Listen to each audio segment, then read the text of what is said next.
ఇటు ఉమ్మడి వరంగల్ జిల్లాలోని నర్సంపేట చైర్పర్సన్ గా లక్ష్మీ రామానంద్, వైస్ చైర్పర్సన్ గా గంధం నరేందర్ ఎన్నికయ్యారు.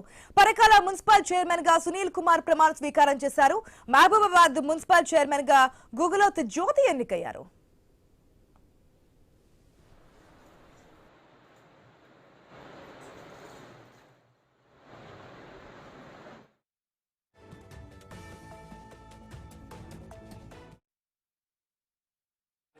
డివిజన్ సభ్యుల్ని విజయానికి వారు తోడ్పాటు అందించి విజయం సాధించే కొరకు వారి యొక్క మద్దతు ఇచ్చిన సందర్భంగా మీ ద్వారా నర్సంపేట పట్టణ ప్రజలందరికీ కూడా నా యొక్క హృదయపూర్వకమైన నమస్కారము తెలియజేస్తా ఉన్నారు.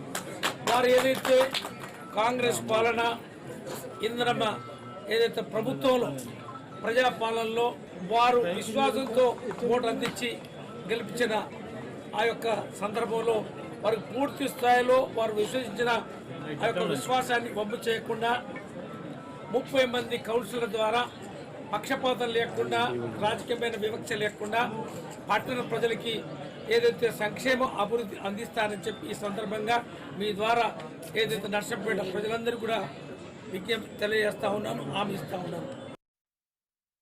21 డివిజన్ సభ్యుల్ని విజయానికి